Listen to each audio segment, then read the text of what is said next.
Kannur Aralam farm ജനവാസ മേഖലയിലെ അപകടകാരിയായ കാട്ടാനയെ പിടികൂടാനുള്ള നടപടികൾക്ക് തുടക്കമായി.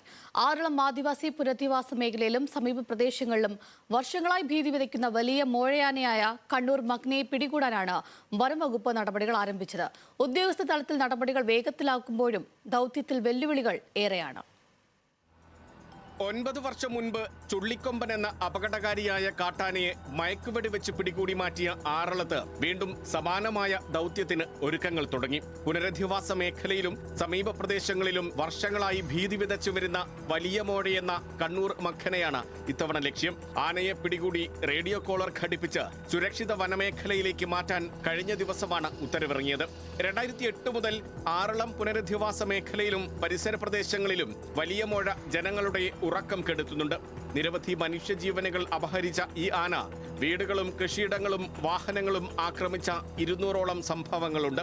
കഴിഞ്ഞ ഫെബ്രുവരിയിൽ കോട്ടപ്പാറ ബ്ലോക്ക് 10-ലെ അനീഷിനെ വീട്ടുമുറ്റത്ത് ആക്രമിച്ച് കൊലപ്പെടുത്തിയതും ഈ ആനയാണെന്ന് സ്ഥിരീകരിച്ചിരുന്നു. 2025-ൽ കൊല്ലപ്പെട്ട വെള്ളി ലീല ദമ്പതികളുടെ മരണത്തിനും വലിയ മോഴ തന്നെയാണ് കാരണമെന്നാണ് പ്രദേശവാസികൾ പറയുന്നത്. വനാതിർത്തിയിൽ സ്ഥാപിച്ച സോളാർ തൂക്കുവേലി നിരന്തരം തകർക്കുന്നതും വലിയ മോഴയെന്നാണ് വനം വകുപ്പ് റിപ്പോർട്ട്.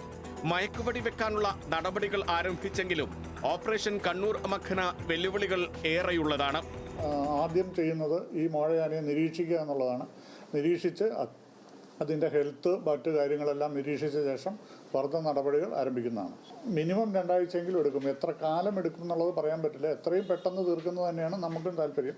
ഒത്തിരി കാര്യങ്ങൾ ഇതിൽ വെല്ലുവിളിയായിട്ടുണ്ട്. ആ വെല്ലുവിളികളെല്ലാം പിന്നെ കാലാവസ്ഥ മോശമാണെങ്കിൽ പ്രശ്നമാണ്.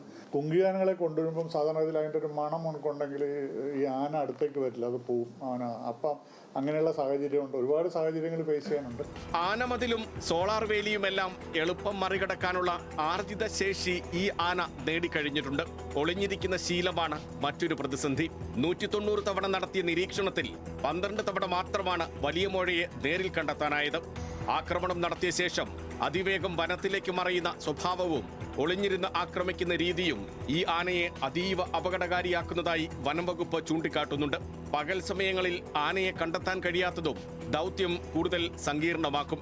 മയക്കുവെടി വെക്കാൻ അനുയോജ്യമായ സ്ഥലം തിരഞ്ഞെടുക്കൽ, മയക്കുവെടിയേറ്റാൽ ഉടൻ ആനയെ മാറ്റാൻ വാഹനം എത്തിക്കാനുള്ള സൗകര്യം തുടങ്ങി ആറളത്തെ ഭൂപ്രകൃതി ഉയർത്തുന്ന വെല്ലുവിളികളും ഏറെയാണ്. ബ്ലോക്ക് 10-ലാണ് വലിയ മോഴയുടെ സാന്നിധ്യം ഏറ്റവും കൂടുതലായി കണ്ടെത്തിയിട്ടുള്ളത്. ബ്ലോക്ക് 7, 9, 13 എന്നിവയാണ് മറ്റു പ്രധാന സഞ്ചാര മേഖലകൾ. ഈ 4 ബ്ലോക്കുകളെയും വലിയ മോഴയുടെ ഹോട്ട്സ്പോട്ടുകളായി വനം വകുപ്പ് തിരിച്ചറിഞ്ഞിട്ടുണ്ട്. ജനങ്ങൾ കൂടുതലുള്ള ഈ മേഖലയിലെ ദൗത്യവും വെല്ലുവിളിയാണ്. ന്യൂസ് മലയാളം, കണ്ണൂർ.